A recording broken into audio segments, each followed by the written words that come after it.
Di antara temuan Pansus Haji DPR soal pelaksanaan Haji 2024 adalah pungutan liar. Sejatinya Pansus Haji hendak memintai keterangan soal kasus pungli ini pada Menteri Agama Yakut Khalil Qomas. Namun hingga kini Yakut belum juga memenuhi panggilan Pansus. Kementerian Agama sempat menyinggung soal unsur politis dalam pengusutan persoalan Haji 2024 oleh Pansus Haji DPR.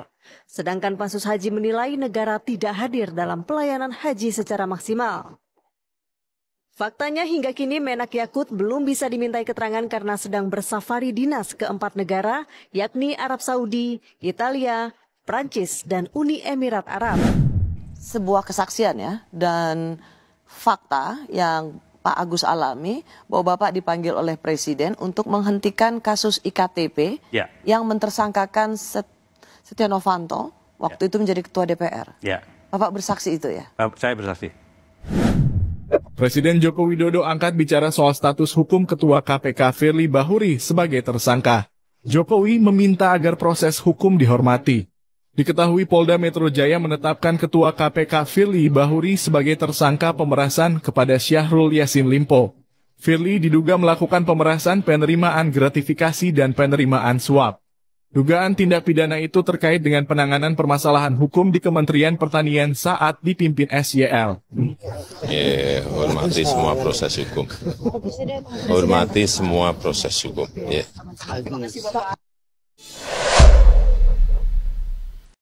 Bagaimana kasus ini? Kan Pak, ada kontrak yang kami kalau tidak melihat Pak Presiden Pak Jokowi, udah kita mau ramein sekalian. Dan kami berharap juga ini lihat bahasanya. Kami kalau tidak melihat Pak Jokowi, kita ramein. Ini kasus kuota haji loh. Jadi masih takut ke Jokowi untuk menegakkan keadilan ini. Kan repot kalau sudah begini. Ini konon katanya dari fraksi Gerindra ini. Gerak kontrak-kontrak yang kemarin dilakukan, saya mendapatkan masukan Pak. Ada kontrak yang dilaksanakan oleh satu travel tahun 2023 sampai sekarang pembayaran belum lunas. Padahal laporan 2023 sudah selesai. Di mana itu uangnya? Itu. Ya. Jadi terus terang ini kaitannya dengan masalah kuota. Jangan sampai terulang lagi. Kami kalau tidak melihat Pak Presiden Pak Jokowi, udah kita mau ramein sekalian. Dari mulai menjadi menteri, kami sudah tidak dianggap. Sampai masalah haji, kami juga tidak dianggap. Bayangkan kami ini memimpin panja. Kuota haji diputuskan 241.000. Kami sudah tanyakan, apakah ini tambahan dipakai untuk reguler atau bagaimana Pak Menteri? Tidak, pakai untuk semuanya untuk reguler. Tidak ada khusus. Baru 241.000 kita potong 8%. Ya, untuk haji khusus. Tapi ternyata keputusan panja kami tidak dianggap. Keputusan daripada panja ke raker sampai keputusan presiden, ya, keputusan harga biaya haji 93 juta itu keputusan sampai ke tingkat presiden tidak dipakai. Sehingga kami di sini akan mengevaluasi keuangan karena terus terang pembayaran daripada BPKH kepada haji, pada pelaksana haji ini melanggar ya Undang-Undang BPKH nomor 34 2014 terkait dengan pengeluaran keuangan haji sebagaimana dimaksud adalah sesuai dengan pasal 4 huruf B. Ini tidak sesuai. Kami melaksanakan FGD, ternyata ini dilanggar. Ngeri kan? Bahkan dipanggil berkali-kali pun ke DPR, Yakut nggak hadir. Nggak ada kekuatan apa-apa lagi untuk menekan. Sekarang sudah lengser. Yuk Pak Tom Lembong aja kejadiannya 89 tahun yang lalu itu. Sebagian berkas mungkin sudah hilang, sudah lupa. Ini masih hangat ini. Penambahan kuota haji yang dialihkan dari reguler ke yang khusus. Yang di situ ada cuan. Ayo, bongkar. Kita tagih ini. Kuota haji Yakut. sebuah kesaksian ya, dan fakta yang Pak Agus alami bahwa Bapak dipanggil oleh Presiden untuk menghentikan kasus IKTP yang mentersangkakan Setia Novanto waktu itu menjadi Ketua DPR. Bapak bersaksi itu ya? Saya bersaksi. Pentolan PDIP terlibat dalam mega korupsi EKTP dengan kerugian negara sebesar 2,3 triliun rupiah, tapi tidak tersentuh hukum. Masyarakat tidak hilang ingatan tentang kasus mega korupsi EKTP yang menyeret Setia Novanto sebagai terdakwa. Dalam kesaksiannya di pengadilan, Setia Novanto dengan gamblang menyebut ada dua politisi PDIP, yaitu Puan Maharani dan Pramono Anung. Keduanya masing-masing menerima 500.000 US dollar atau sekitar 7,5 miliar rupiah. Tidak mengurangi rasa hormat saya, dan saya minta maaf kalau saya sebutkan di sini karena itu juga ada saudara Andi menyatakan di situ adalah untuk Puan Maharani 500.000 dan untuk Pak Pramono ada 500.000. Anehnya Puan Maharani dan Pramono Anung tidak termasuk dalam daftar penerima aliran dana korupsi EKTP meski sudah terucap di ruang persidangan.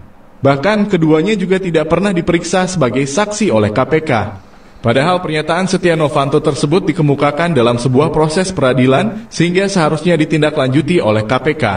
Setidaknya ada dua hal yang penting untuk digarisbawahi dari fakta tersebut. Pertama, politisi PDIP Puan Maharani dan Pramono Anung tidak tersentuh hukum untuk diproses melalui peradilan sebagaimana mestinya. Kedua, ada hubungan spesial antara KPK dengan PDIP. KPK sudah berada di bawah kendali partai PDIP, sehingga tidak mampu mengusut tuntas mega korupsi EKTP yang melibatkan para pentolan PDIP. Iya loh. Kan ini terjadi ketika PDIP yang masih punya kekuasaan, bukan Jokowi. Nah kemarin Capim KPK dipilih, orang katanya kok dipilih orang-orangnya Jokowi. Jadi siapa punya kuasa, dia akan memainkan kekuasaan itu. Jangan-jangan sebentar lagi ini akan ditelusuri nih kalau PDIP tidak jadi bergabung dengan pemerintahan Prabowo. Iya. Ini EKTP.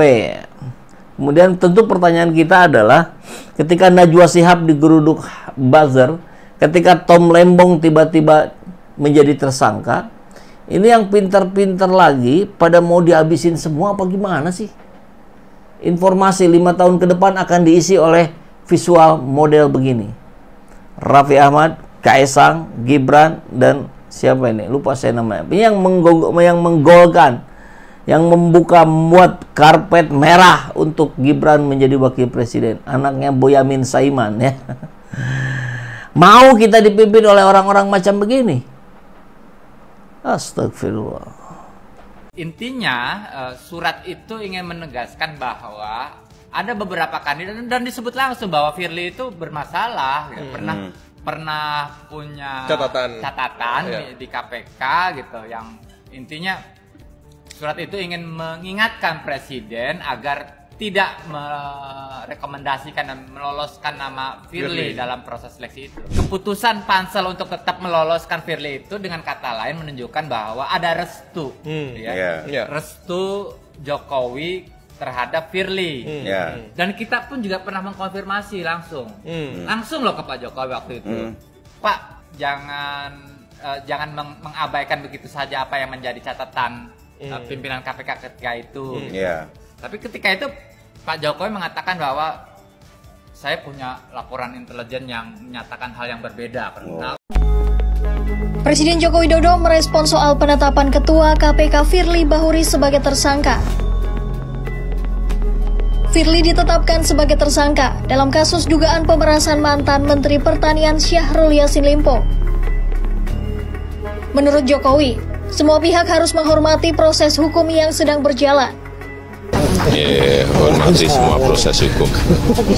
Hormati semua proses hukum. Koordinator Staf Khusus Presiden Ari Dwi Payana menjelaskan, Kementerian Sekretariat Negara masih menunggu surat pemberitahuan dari Polri terkait proses pemberhentian sementara Firly. Jika surat tersebut sudah diterima, maka selanjutnya akan diproses menurut peraturan perundang-undangan yang berlaku. Hari bilang, Kalau proses yang dimaksud terkait penetapan PLT pimpinan KPK maupun adanya kebijakan lainnya. Sebelumnya, penyidik Polda Metro Jaya telah menetapkan Ketua KPK Firly Bahuri sebagai tersangka. Firly diduga melakukan pemerasan kepada Syahrul Yassin Limpo. Dalam perkara ini, penyidik telah memeriksa 91 orang saksi, termasuk Firly Bahuri dan Syahrul Yassin Limpo. Penyidik juga telah menggeledah rumah Firly di Jawa Barat dan Jakarta Selatan.